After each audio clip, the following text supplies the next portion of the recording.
All right, good evening, everybody. Welcome to our final BIO205 exam review. Um, First of all, I want to say congratulations for getting yourselves to the end of the semester. For the Monday group, you guys did a fantastic job with your presentations. Hopefully you're now good on lab. You don't have to worry about it. You can just focus now on your lecture exam. And then for the Wednesday group, I'm sure your presentations will go well on Wednesday. I'll see you all there in the student union around 11 o'clock or so. You've almost made it, so again, congratulations for getting this far. I'm just here to help get you to the finish line so we can go ahead and get into our winter break, and y'all can move on to your next classes, careers, programs, etc.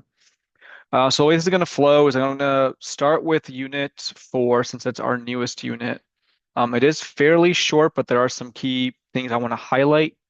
I'll talk a little bit about the way the exam is going to go on exam day. I will briefly go over some of the key topics in units 1 through 3 as well. But I'm going to refer you to the original exam reviews for those since they'll be a little bit more detailed.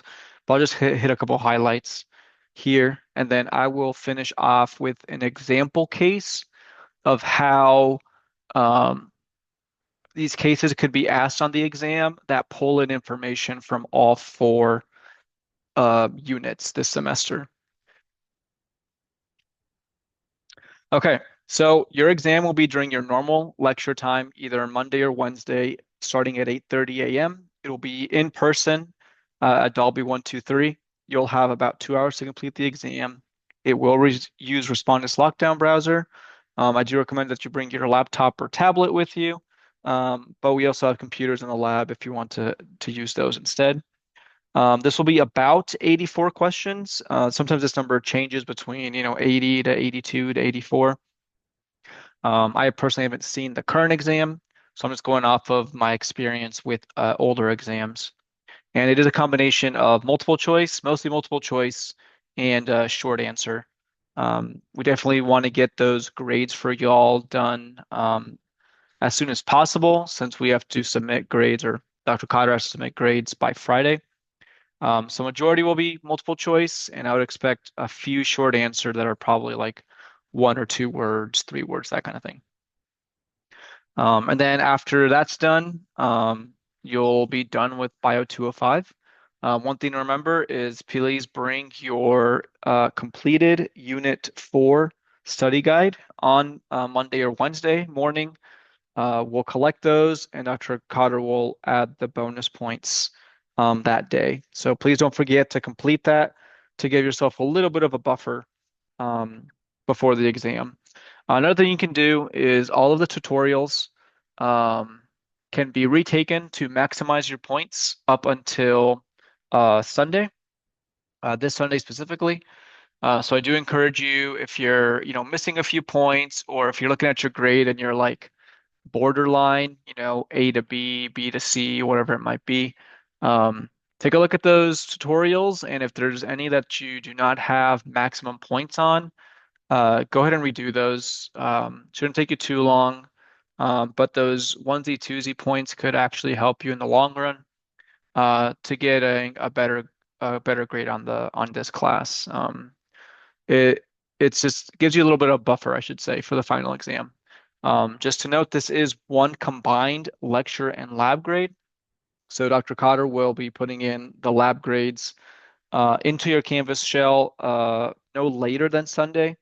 She already started working on the Monday groups. Um, and then Wednesday group, same thing. Once you all present, she'll calculate your grades.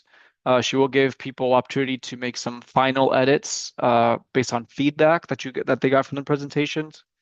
And once those are turned into her, she'll grade them and post the grade for you all in your Canvas lecture course. Okay, without further ado, I'm going to go ahead and get started here. Unit 4. So the biggest part of Unit 4, the meat and potatoes, if you will, is the infection chain.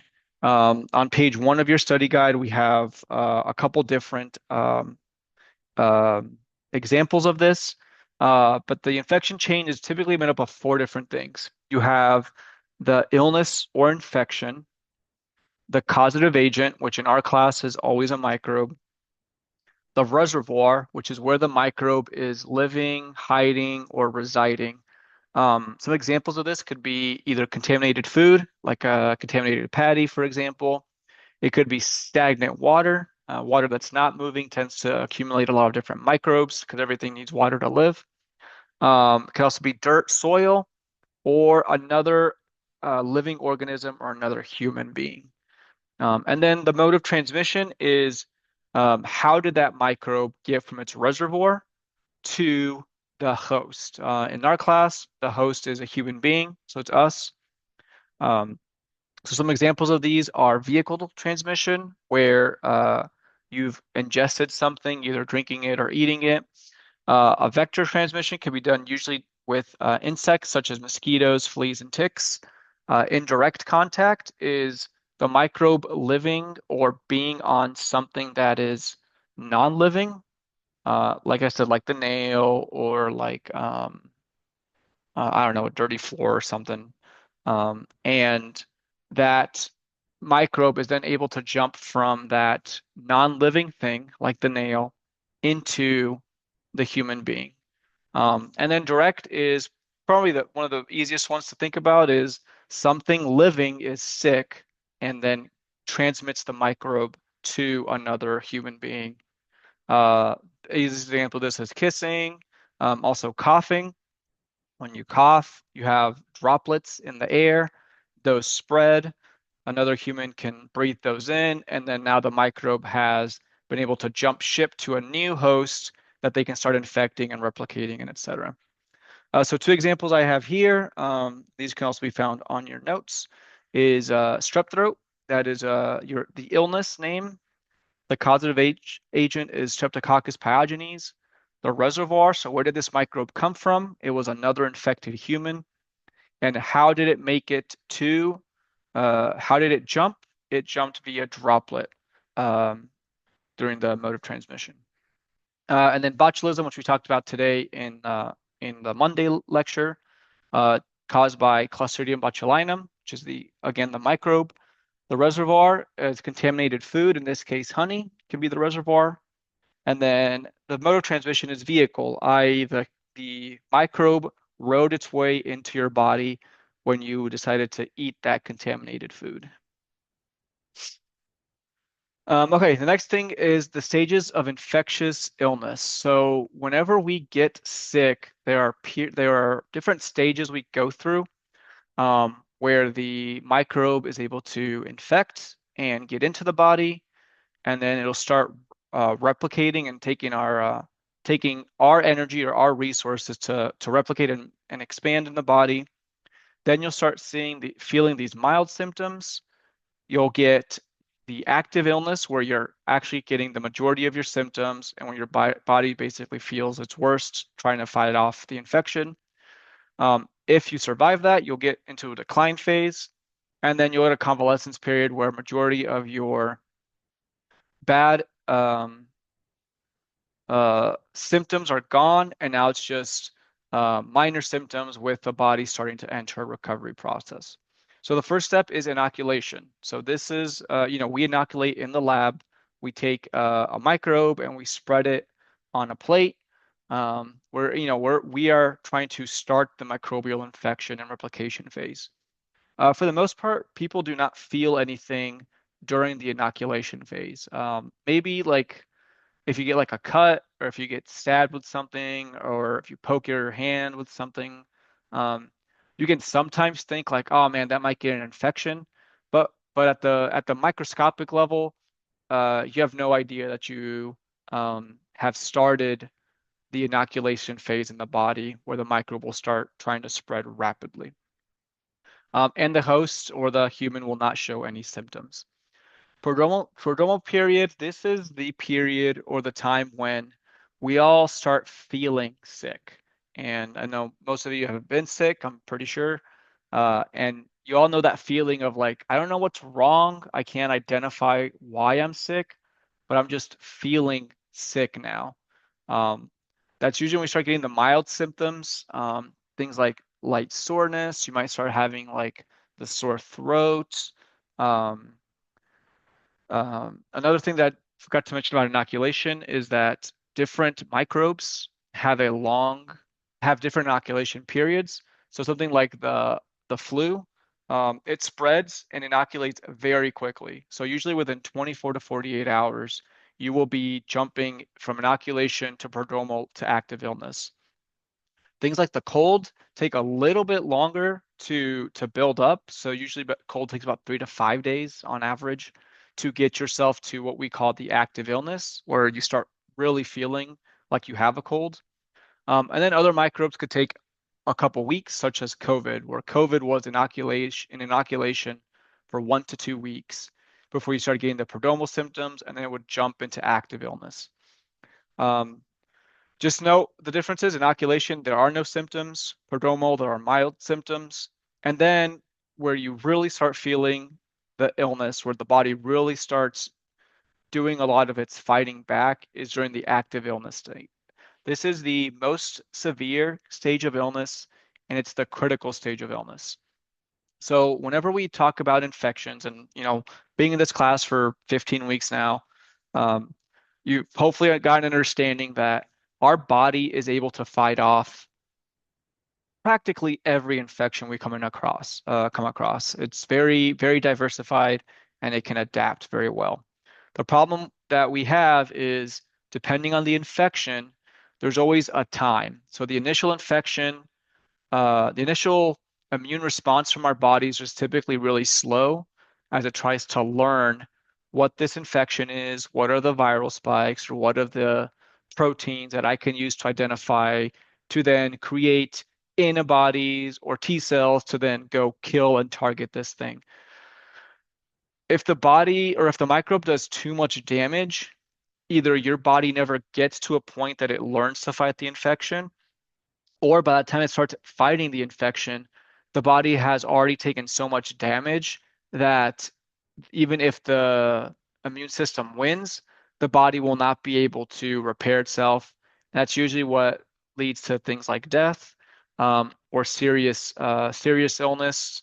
Um, and usually, this is kind of where we have to discuss using things like medical treatments. So your own immune response doesn't get the job done in the time it needs to get it done. So that's when you rush to the hospital, and now you have additional outside resources trying to help your immune system beat the infection before it's too late. Um, Assuming that your body is able to get control of the infection, you'll start going into the decline period where the immune response is now stronger than the damage that is caused by the infection, and the immune response will slowly start getting rid of the infection. Again, this is usually the days when you start feeling a little better, but you're probably still feeling sore. You might still have the on and off fevers, but usually you feel this period when you're just like, okay, I think I'm getting better. And then convalescence period, the very end of this, is you have gotten through the bad or the severe symptoms. You might still have that like chronic cough or that runny nose, but for the most part, you feel a little better. And now the body is able to take resources that it was using to create and maintain its immune defense, and able to actually start using those nutrients and those uh, sources of energy to start repairing your cells and then getting you back to feeling normal again. Again, question that you might come up with this is maybe giving like an image like this, label which of the stages is, inoculation, prodromal, active decline, convalescence, etc. Or you might just be giving a definition of like, hey, if you start experiencing mild symptoms, what stage of illness could you be in? Okay, endotoxins versus exotoxins. This is part of page, I believe it was 4 in your study guide. Um, Again, just like in our unit 1 or unit 2, these compare and contrast questions are very easy for Dr. Cotter to put in here. And it really just tells her whether you looked at the charts that we have in our study guide. For endotoxins, those are primarily released by gram-negative bacteria. Exotoxins primarily released by gram-positive. Chemical structures, endotoxins are lipid-based or fat-based. Exotoxins are typically protein-based. Endotoxins are built into a gram-negative cell wall, whereas exotoxins are more secreted by gram-positive, and then they can spread to different parts of the body. Fat or lipids are typically heat stable. So Dr. Cotter used the example of butter. If you melt butter, it may change the shape of the butter, but the consistency and what it's actually made of is still butter. It'll still taste like butter, whether you eat a stick of butter or drink melted butter, for example. Don't do that, but if you do, it tastes exactly the same. Exotoxins, because they're proteins, remember that heat denatures proteins. So if there's any kind of heat involved, the protein will not be heat stable. It'll deteriorate and it will no longer effectively work. Um, Endotoxins, because they are attached to the microbe, they kind of follow where the microbe goes, and this will cause what's called systemic effects, where the whole body will get this will feel this endotoxin, and so you'll get generic effects like a fever to try to kill everything in the area. Endotoxins are very specific to cell types, so you'll get more localized damage versus a whole body damage. And examples of an endotoxin is LPS or saccharides, and then exotoxins, things like neurotoxins and superantigens, like we have on page 4. Again, for these, I would just know how to compare and contrast, understand whether one comes from a gram negative, one comes from a gram positive. You'll see that exotoxins are a little bit more important, kind of like the chart we have on page 4. I I expect probably 2 questions on exotoxins. And what I mean by 2 questions is 2 things that are involved in the case studies, where you're going to fight through a case study and you're going to figure out, okay, this is a gram positive and it gives off a neurotoxin, and neurotoxins target nerves, and that bacteria would be like Clostridium tetani or Clostridium botulinum, that kind of thing. This is on page 4 of your study guide, like I mentioned. So make sure that you have those filled out. Feel free to take a picture of this. This is just an example of some of the um, examples of some of these different types of exotoxins and the microbes that release those exotoxins. Dr. Cotter did talk about Clostridium tetani, Clostridium botulinum, Corynebacteria diphtheriae. We talked about strep pyogenes, and we've been playing with Staphylococcus aureus all semester. I would expect at least 1 or 2 of those to be involved, especially if you look at page 1. When we talk about the causative agents, we've got strep pyogenes, Staph aureus, Clostridium botulinum, Clostridium tetani. So those are the big ones that I would really highlight as you prepare to, or as you study for this exam. And also for your Chapter 13 case study, which is due on Friday, which I probably should have mentioned at the beginning of the video. And then very quickly, virulence factors. This is on handout page 10 to 16. And basically, virulence, you'll hear this on Wednesday. Monday already heard it. But basically, it's how severe an infection or a microbe is. And so things that make something more virulent means it makes it more likely or gives it a bigger potential to cause damage and death. So things that could affect them, things like things that help that microbe attach, things like a sex pilus or pili, or any kind of viral spikes. Think Fimbriae as well. Factors that can help a microbe escape or evade the host immune cell. Things like a sticky glycocalyx releasing certain enzymes or targeting our antibodies. These microbes are able to essentially hide in our body by making it harder for our immune system to detect them, figure out they're there, and then create the immune response.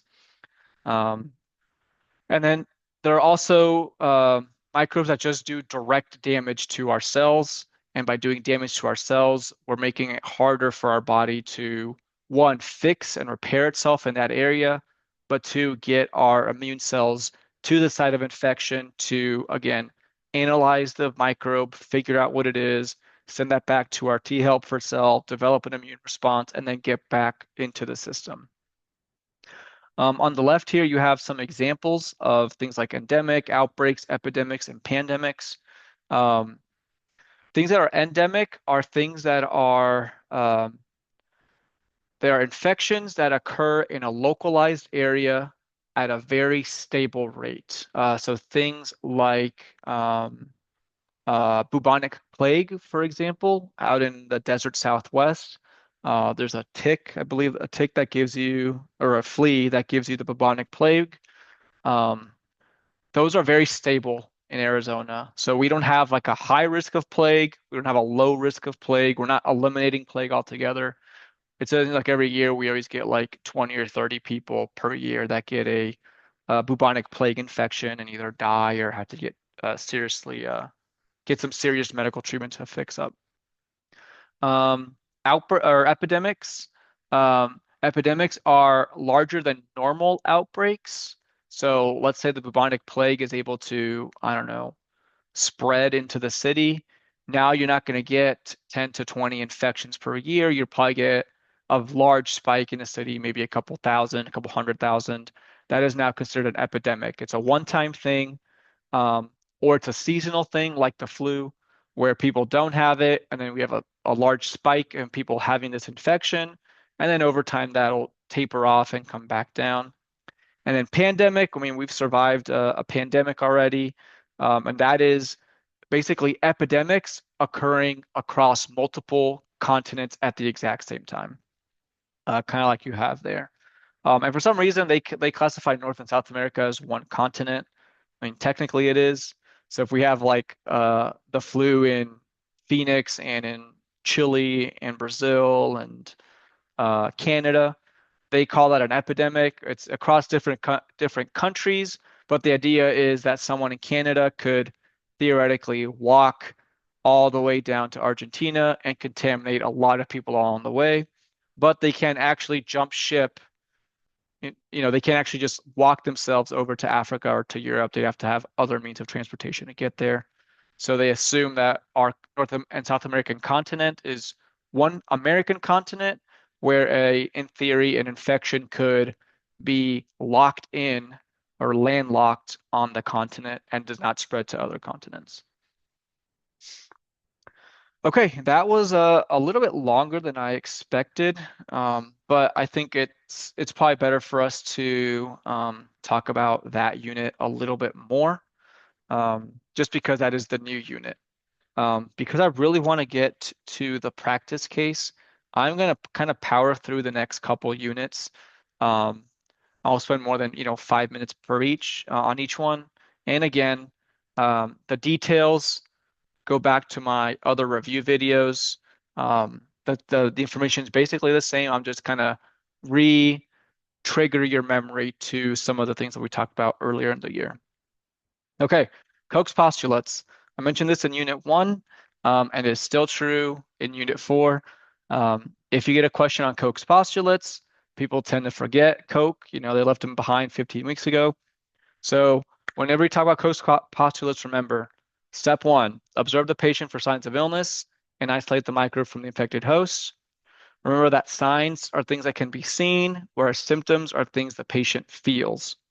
We're going to culture in step 2. We're going to culture and identify the microbe in the lab using different test results. And we can use things like microscopic, macroscopic, biochemical testing, serological testing, and DNA analysis. Just like in Unit 1, pick 2 of these that you're going to regurgitate and reuse in step 4. Step 3, we're going to infect a new host with the same microbe, and we should observe the same signs of illness. And step 4, like I mentioned again, you are going to isolate and identify the same microbe from the new host using the same lab test. So pick your 2, microscopic and biochemical, and stick with those for questions 2 and question 4. Cell parts. Again, we don't necessarily care that you know cell parts like just as a definition. What we really care about is, can you identify different microbes using cell parts that we give you? Again, you should be able to, with cell parts, differentiate between prokaryotes, eukaryotes, and viruses, gram-negative and gram-positive bacteria, molds versus yeast, bacteria versus fungus versus protozoans, and then naked versus enveloped viruses versus complex virus like our bacteriophage. Give me a second. I'm going to get a sip of water real quick. Bioreplication. I guarantee, 99% guarantee you're going to get a question on bioreplication. Um, just remember that we have 6 steps to bioreplication: attachment, entry, uncoding, replication, assembly, and release. And remember that depending on the virus that we give you, we're only going to give you the same two, HIV or influenza. You have different viral spikes that infect, these viruses infect different types of cells, and that they use different types of um, enzymes to help with the replication process. So HIV uses reverse transcriptase, where this RNA virus will get copied backwards into DNA, and then that DNA will be used to synthesize new RNA and proteins. Influenza is a straight RNA virus, so the RNA will go into our cells. It'll go to our ribosomes, and it's going to just immediately copy itself into viral proteins. Again, for details, look at my Unit 1 review video. Unit 2, I got rid of most of the environmental conditions because really the two that matter, temperature, right? Recall that as people, we are more susceptible to getting ill from mesophiles that sit in the 20 to 40 degrees Celsius range because our body temperatures are roughly around 37 degrees Celsius. And then oxygen, remember that we have 5 different types of microbes that like different oxygen conditions. So we have our anaerobes, our aerobes, we have facultative, we have aerotolerant and micro aerophiles. I'm not showing aerotolerant because for the most part, we don't really talk about it too much, but you can kind of see here, anaerobes like low oxygen, facultative can grow across the entire tube. Aerobes like to live and grow where oxygen is the strongest, and micro aerophiles, they like oxygen, but they don't like our normal 20% oxygen. They like to sit a little bit lower around the 5 to 10% oxygen range. Genetics. Remember bacterial genetics, primarily horizontal gene transfer, which we have 3 different types. We have conjugation, transformation, and transduction. Just remember that conjugation is done via a sex pilus, where plasmid information, which is a plasmid is an extra piece of genetic material, not necessary for survival. That plasmid can then be transmitted or copied over by another cell, and now that cell can gain a sex pilus of its own, but also uh, antibiotic resistant um, information that can make that bacteria more more resistant to our antibiotics.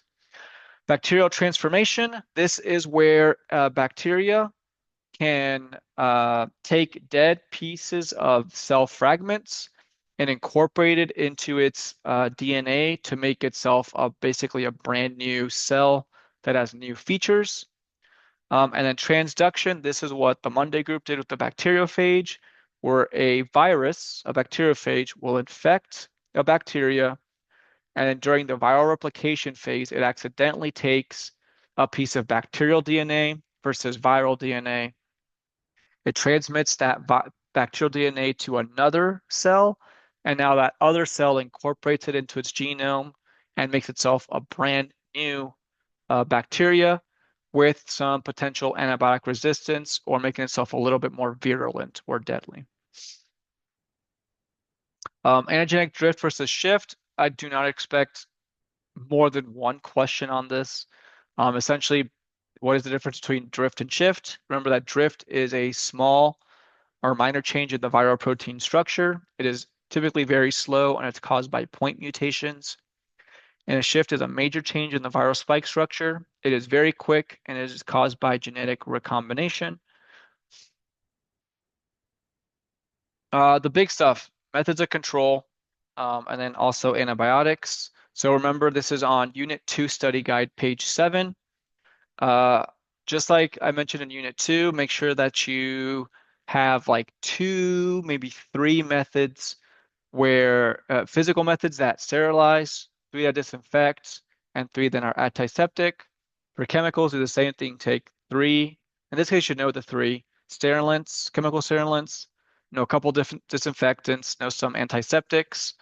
Um, Again, go back and study those in your Unit 2 study guide. You can also look at my video for tips and tricks on how to group this. And then antibiotics, page 10 of the Unit 2 study guide. Again, don't memorize all of them. I would go through that list and take one or two that target the peptidoglycan cell wall. Take a few that target the waxy cell wall. Take a few that do DNA, protein synthesis. Memorize just a few from each of the sections. That way, if the question asks you something along the lines of, hey, you want to give this antibiotic, uh, but you want it to target the DNA, what antibiotic could you give it? For example. Unit 3. This one should be the most fresh. I know the Monday group this morning, guys were a little bit tired because Dr. Carter was definitely trying to quiz you on some of this stuff, and let's just say you guys were just busy on your lab stuff. So, and I don't blame you. For first line defense, remember that we have different physical and chemical barriers. Um, Again, focus on respiratory, GI tract, and reproductive, because those are kind of going back to Unit 4. Those are the most likely places you will have an infection come into your body because those are exposed to the outside world. So again, respiratory, we've got mucous membranes, mucus and cilia, and also the acts of coughing and sneezing. GI tract, again, anything that touches the outside will be lined with the mucous membrane. We also have vomiting and diarrhea. And then the reproductive tract does have mucous membranes, mucus, and also cilia. Um, Chemicals, lysozymes and lactoferrins. Mucous membranes equals lysozymes and lactoferrins. Always remember that. The GI tract also has things like bile, hydrochloric acid, also your mucus and saliva. And then the reproductive tract also has an acidic pH and has mucus. Second line defense, go back to page 14 of the Unit 3 study guide. Biggest thing to remember, macrophages and neutrophils are involved in every immune response. Basophils and mast cells are only involved in allergic responses, and eosinophils are involved in parasitic infections. Unit 3, third line defense. So for third line defense, remember the tips I gave you all in the Unit 3 exam review. Again, I'm going to refer to that one. That's a little bit more detailed. Biggest things to differentiate is the infection occurring outside of your cells or inside of the cells. So if it is a virus or a viral infection, this is intracellular or cell-mediated, you are number one. So the macrophage will then go talk to the Th1 CD4 plus helper T cell using the CD4 plus receptor. This will activate CD8 plus cytotoxic T cells and memory T cells. The T cells will use this T cell receptor to start screening other cells. And when the cytotoxic T cells find a cell that is virally infected, they will be destroyed using perforins and granzymes. The infection is outside the body. Outside of the cell. This is basically everything else except viruses, fungal, bacterial, parasitic, or allergies. Excuse me. You'll have a macrophage talk to the Th2 CD4 plus helper T cell using the CD4 plus receptor. The helper T cell will then activate plasma B cells and memory B cells. These B cells will use B cell receptors to look for invading microbes. And when they find them, they will secrete antibodies that will surround the microbe and agglutinate, neutralize, optimize, and perform complement fixation. Remember that antibodies do not kill or destroy the microbe. They just help either stop the microbe by not allowing it to attach to things, or by effectively seasoning the microbes so that our macrophages will be more likely to target those infectious microbes. And again, know your antibody types. We really only have the four we care about: IgA, IgM, IgG, IgE. Okay, this is the part that I really wanted to get to. Um, this is an example, and I just kind of, thought about this on the fly. Like I said, most of the questions will be multiple choice and a few short answers. But just looking at this question here, you can kind of see that I was able to, with literally just this, like these three lines or three sentences, I could ask you questions that are related to unit one, two, three, and four. So the example, you have a patient that comes in complaining about stomach aches. They told you that they went to a large party and they had some beef tacos a few hours ago. Can't blame them. I love some tacos. You just had to take a stool sample and send it for analysis. The lab performed, so question one, the lab performed a gram stain and saw that it stained pink. What type of microbe could this be? So remember, gram stain, if it stains purple, it is a gram positive bacteria. If it stains pink, it's a gram negative bacteria. So this is a gram negative bacteria. And this is from unit one. Second question, describe one physical and chemical method that could be used to sterilize the microbe you just that the mic that the mic that the lab just found. So one physical method could be autoclaving at 121 degrees Celsius at 15 pounds per square inch gauge or PSI. And a chemical method could be using hydrogen peroxide vapor at 30%. And that again was unit two. If I wanted to add another question for unit two, I could ask you, give me an antibiotic that could target the cell wall, the bacterial cell wall, or the peptidoglycan cell wall of this microbe. And then you can give something like, actually, I just labeled it right there. What is an antibiotic that could be prescribed for this microbe and what's the target? I said ampicillin because it targets the peptidoglycan cell wall. You can also use other things like think polymyxin B. That is specifically for gram negative. So you could give them polymyxin B. You could also give them something like sulfa drugs. A little bit more toxic, but you could technically do it. Or do something like a DNA inhibitor like ciprofloxacin or rifampin. Again, pick two or three from each category. That way you can answer this question with whatever Dr. Cotter adds to it as additional information.